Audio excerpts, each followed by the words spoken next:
Without further ado, ladies and gentlemen, we're going to start this amazing evening off. Would you please put your hands together for the beautiful ladies from the Mama's Den in Banking on Cultura. Que lo que? Que? I did good. I said it. I did good. That was good. Yes, beautifuls. Come on in here.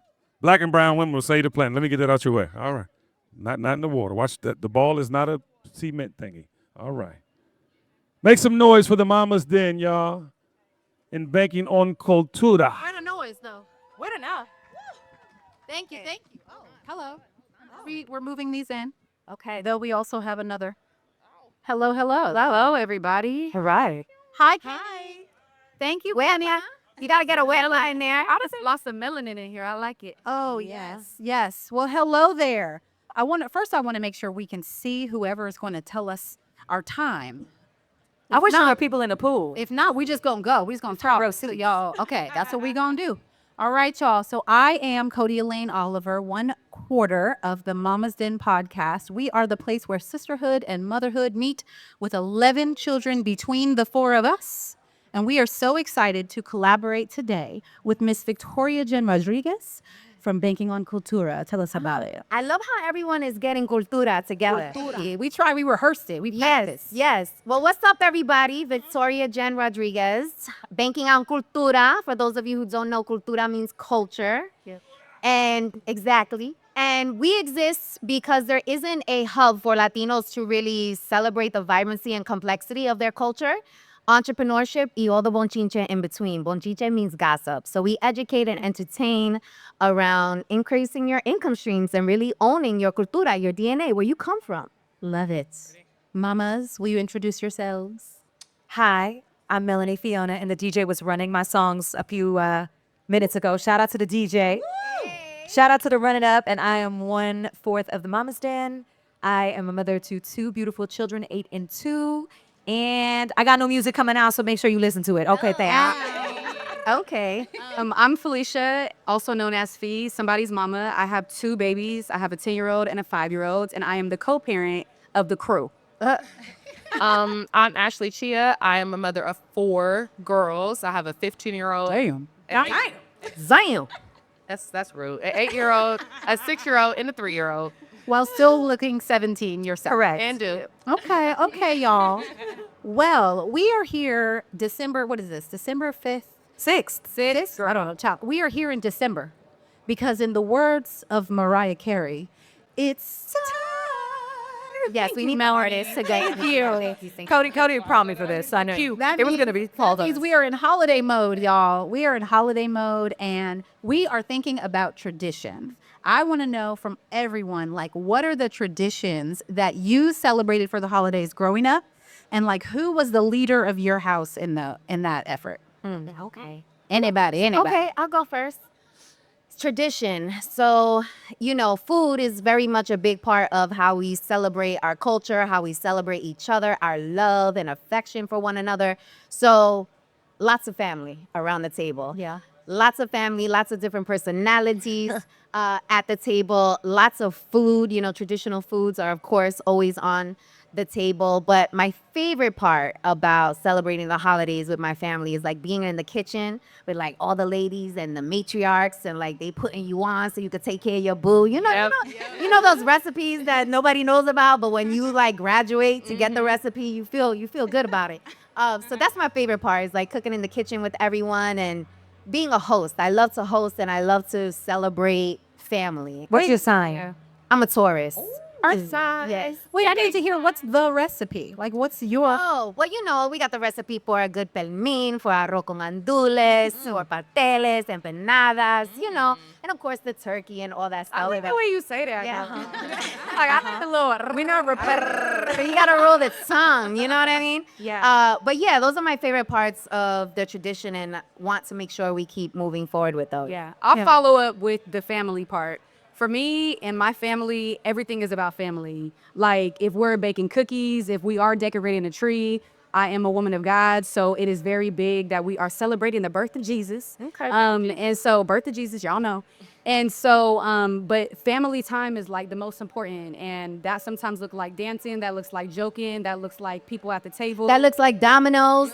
Shout out. That look like a little bit of Hennessy. Gapicu up in there. It just looks like we're such a happy, laughing family despite what life is bringing to us. So that's my tradition is families. Fee, was there one thing you did every year growing up? Girl, laughed. Like really, I feel like laugh and cooking, like that's probably the biggest thing, and probably playing games, like but it feels like, if anything, holidays to us is a moment for all family to gather and get together and just like, love on each other. I'm gonna third this and say food. Because I'm Caribbean, my family's from Guyana. Shout out to the GT Massive in the building. So food is like definitely like we have very specific things, and it's really Christmas morning that's the thing for us. Yeah. It's not Christmas dinner. It's Okay. Christmas Waking up morning. to that smell. Yes. So our Christmas morning prep happens weeks in advance because my mom makes something called pepper pot, and it has to cure, like it's meats in a casrip gravy, basically. And fun fact about pepper pot is that the base of it is made from cassava root, so it's very thick and black. It's dark, but it's a natural preservative. So if you heat it up once a day, no matter how big that pot is, it will continue to stay good on the stove. You don't ever have to refrigerate it again. It's crazy. So wait, pepper pot is a breakfast dish? Okay, so pepper pot is a Christmas breakfast dish. Okay, for all, don't hate on me, meat lovers. I was gonna say, It's sound all like the pimple in meats. a pot. All the Okay, meats. it's the oxtails, it's the beef, it's the cow heel if you eat cow heel, it's all the things. Garlic beef, garlic pork, homemade bread. My mom makes all of these things, and so like even like the garlic meats, those have to cure. Black cake, that's our traditional. It's rum cake, but my dad does that. It's amazing. So to me, I just think about the food, and then now because all of my family is back home in Toronto, it's about the ways in which we can gather wherever we are. So if my mom comes, I make sure I got a pressure cooker so she can keep the tradition going. She also made me a recipe book with all the recipes so that I can, because that told her like one That's Christmas. like the Bible. What it is. One Christmas, my mom said, I want to give you something for what do I get you for Christmas? I said, don't ever get me anything else. Just make me a recipe book one day. And she did. So I'm happy to know that those things will carry on. I'll make sure to do that with my children. But while she's here, praise God, she will be the one in the kitchen, and I will be the one eating and falling asleep after. We eat too. We eat for food. For me, I actually was raised Muslim and Christian, so we would do like Kwanzaa and Christmas. Yeah. So Kwanzaa was like a really big deal where I grew up. Like we did all 7 days. My mom and her friends, every friend would host a different day. So that was like the highlight of my childhood, is like knowing that like who's gonna host Umoja, who's gonna host Kujitakali, and then like your whole family would like, you would read together and all of my friends would get together. So that's like a tradition that I'm trying to like recreate with my children. Yeah. And then Christmas Day, like my mom would always just like turn on like a Charlie Brown Christmas movie, and then we would just sit around and watch movies all day and open gifts. So I'm like that with my kids. I'll let them open like a gift the night before. Yes. Like one gift the night before. But we also have moved to like only 3 gifts, like something you want to wear and need. Yeah. Oh, I love that. Very yeah, it's just 3. And then actually we've been moving away from that. Like we're gonna go on trips. Like y'all don't need anything. Yeah, don't don't need experience. Yeah, I just like, really enjoy. I have a big family. I have 7 brothers, 4 sisters. So like I just love being with my family. Like that's the most important thing, is just being together. Who was like responsible for maintaining these traditions? No, time out, Cody. What were you? Oh my gosh, Cody always trying to skate around and trying to get her. I'm on Walters. Like, girl, you gotta answer the questions too. So my mom had a Christmas Eve party every year for like 30 years. Thank you, Melanie. You're welcome. For like 30 years. And I mean, literally only stopped recently, as me and my sister have like a bunch of kids between us. We have 6 kids between us. I might have to hold it. Ow.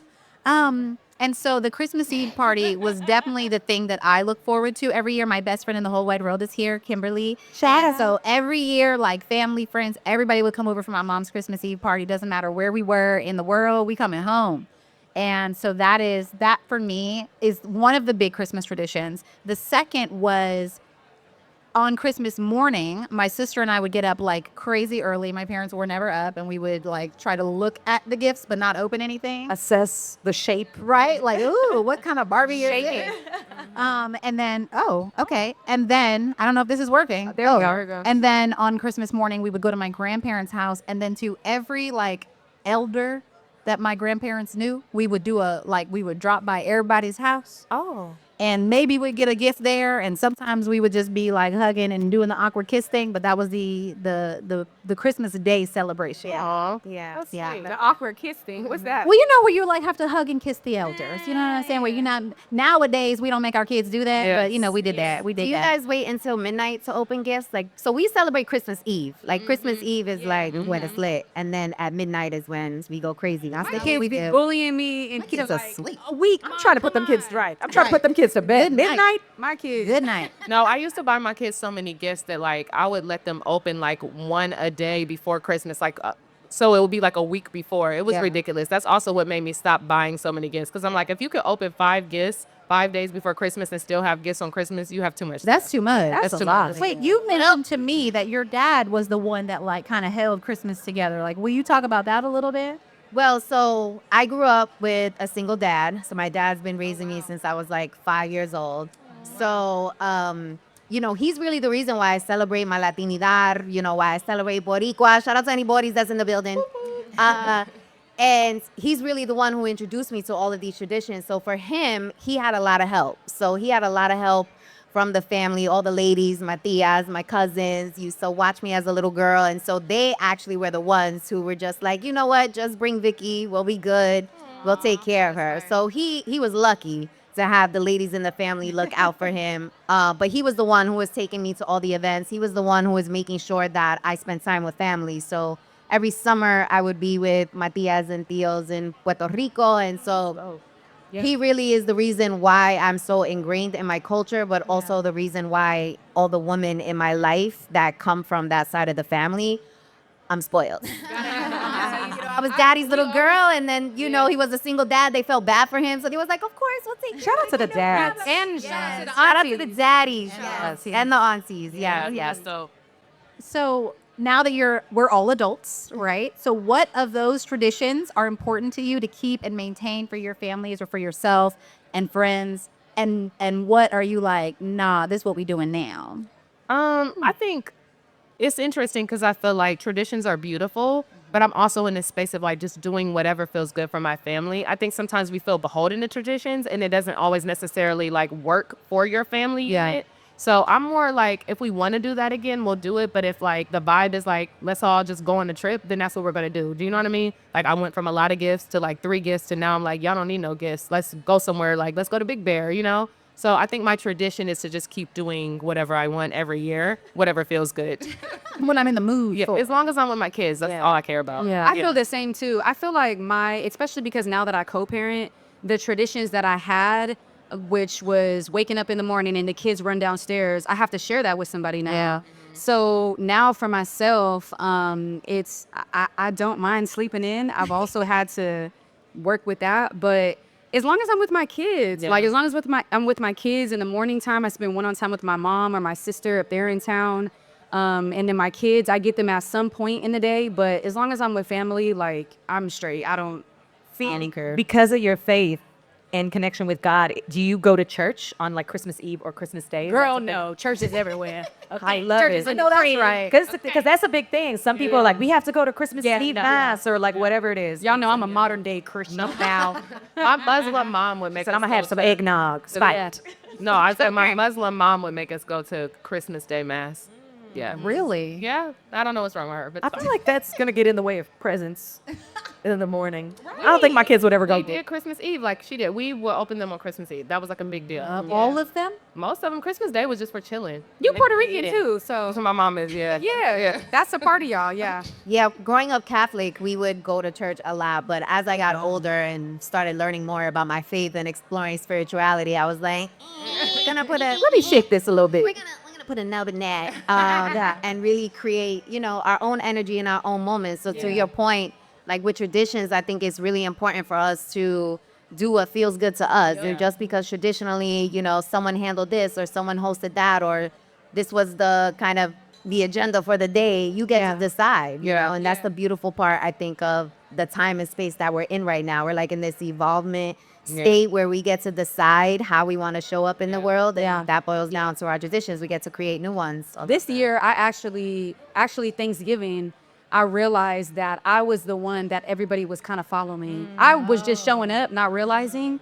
But it's very much like, what are you doing? What are you and the kids doing? Maybe because I have kids, I don't know. Yeah, but because people want to be with the kids. Yeah, man. They use us. They use us for the children. They're like, oh, No, they where are really you gonna be? They don't care about you, girls. Yeah. Fuck it. But you know what, though? I think that that's something that, like we said, because truly, and you have a different experience because you were raised by your dad. Like, out of you said the matriarchs in your family. Like, I want to just address the fact of like how the pressure to keep on the tradition sometimes often falls on the women of the family. Yeah. And how much that changes when the matriarchal figure passes Yeah. or transitions on. And who steps up to say, oh, we're going to make sure we keep Pepper Pot alive. Yeah. We're going to make sure we go see the elders or whoever it is. You know, it's something that I do think about because, like I said, I don't live where my family lives anymore, you know? So travel is a big thing for it. And I have nieces who are older now, and I just have one brother. So I'm like, when my parents are no longer here, hopefully, 100 years from now, like, who is it going to fall on? And I feel like naturally it is me. Like, Yeah. I'm going to be the one to pick up the phone and be like, oh, let's keep in touch. Let's, but oftentimes when the matriarch passes on, we see a lot of traditions fall to the wayside and they shift, and it's sad. And I really don't want to, but I think I'm also in a space to create new traditions as well. Yeah. Well, I was gonna ask, like, I was about to say something real quick. Sorry. Yeah, yeah. I think something also that's important to point out is seasonal depression. I remember because my mom was a single mom, and I remember being like 8 or 9, and my mom just stopped Christmas, like no presents, no nothing. And I remember as a kid feeling so sad. So it's almost like her depression kind of spilled onto us. But then that's when I was the one like, no, we're gonna have fun. There was sometimes she wouldn't even really show up. She just wasn't there. And then she ended up telling us it's because my brother's not around. He deals with his mental health issues. So I think also paying attention to sometimes people shut down at that time. Yeah. And I've had to learn to not really like take on what my mom was projecting, and also make sure that I'm keeping the tradition and that energy alive of like, I like to celebrate and I like to do this. I love to be around family. So seasonal depression. Yeah. Keep going, y'all. I was gonna say, like, what, if anything, do you feel pressure to keep up? Whether it's from your, grandparents and your parents, or whether it's just like, I started this thing and I want to do it every year. Like, what do you It's feel the food for me. Yeah. I just don't have the confidence that I can cook like my mom. You got it, girl. I mean, maybe maybe I need to just try a little Yes, bit more you with need her. to practice, But friend. like, Try it on non-Thanksgiving, like other days, like a regular Monday. you absolutely Saturday, right. like, That's try it actually then. good advice Yeah. because you don't want to mess up Christmas Right. dinner or You Christmas do not. breakfast. But truly, I think that that's the thing. My mom's cooking is such a huge thing that everyone looks forward to, and she takes such pride in it that I'm like, oh man. But I remember my mom used to say this, where she's like, I never learned to cook as good as I did until my mother passed away. Oh, wow. Because then it all fell on her. She like didn't activation. Yeah, she didn't even know she could cook. And in my mind, my mom could make she could take a beach ball and make the best meal you've ever had. So she cooks with so much love, and so I think when she stepped into that role of matriarch, so I feel the pressure to be able to feed people's souls Yeah.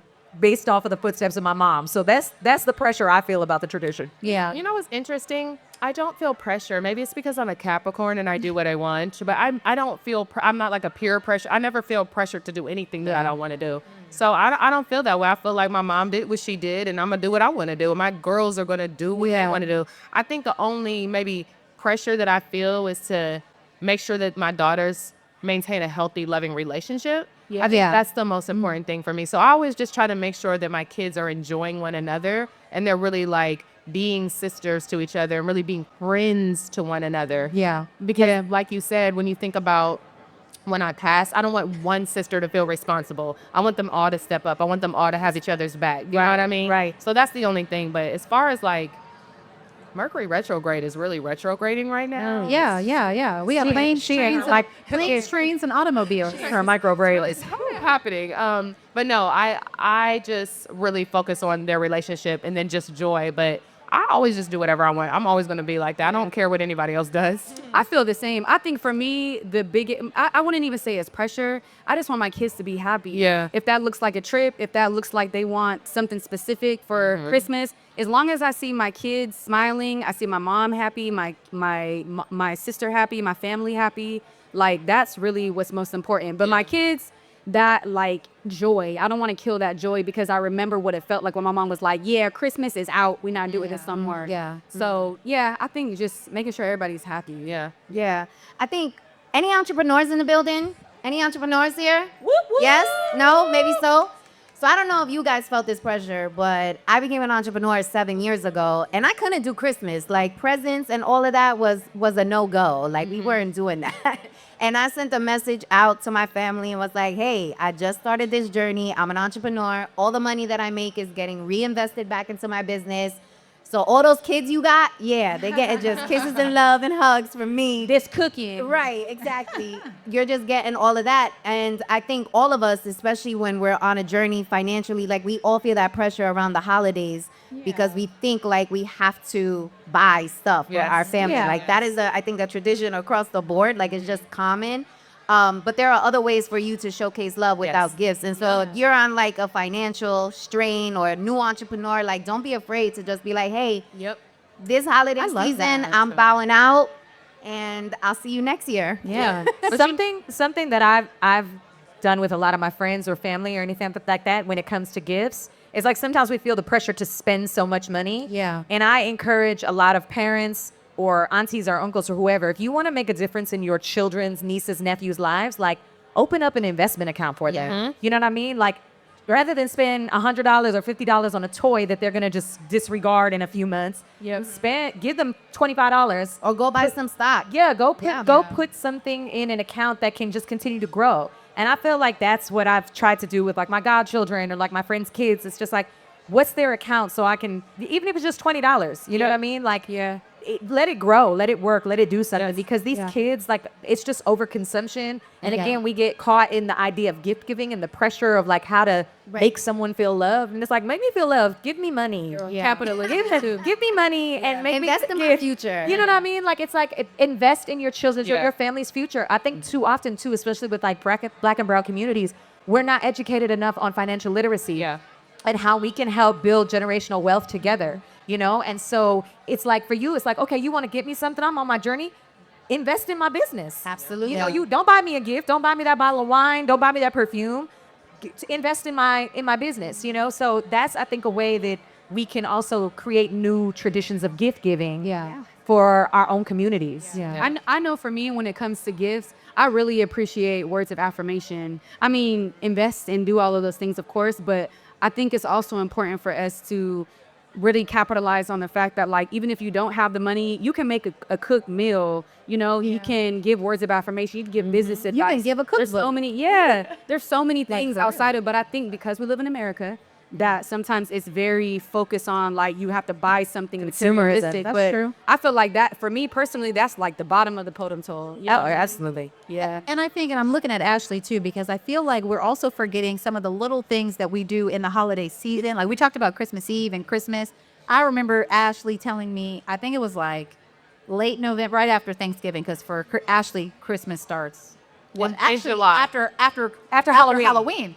Yeah. But you were talking about the girls July. who puts the star on the tree. Yes. And that is a tradition for That's a years. tradition. It is a Can you tradition. please describe the whole star thing? Because you had to search for pictures. So obviously, well, I had one child for 7 years for so long. So obviously, she put the star on the tree every year. But then as I kept having children, they wanted to put the star on there. So then it had to be. So I got a lot of kids. As like kids having children. And I did. Got to put their names in like a basket and be like, okay, No, girl, I had to go.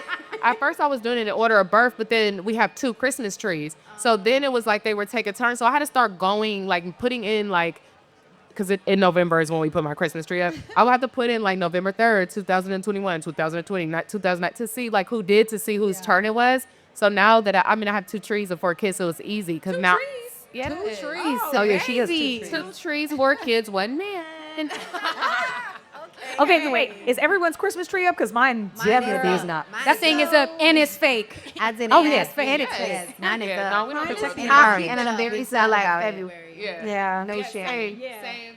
Mine will go up this weekend. Don't judge. It's okay. Put mine up when I go back. I started Elf on the Shelf last Oh, year. Lord, no. And I actually really loved it. And I am, when we're talking about pressure, like I'm sad because I haven't started it yet this year. Give yourself, and listen, all the parents that do Elf on the Shelf, I'm gonna tell you right now, I love it's never gonna be for me. Never. I cannot take. I have too many responsibilities. I cannot think about where to put this thing. Y'all some good You people. know, You I can cannot- falter from time to I time. don't- No, not the way my brain It's is. fun. It's like teaching them about the feds. Like they watching.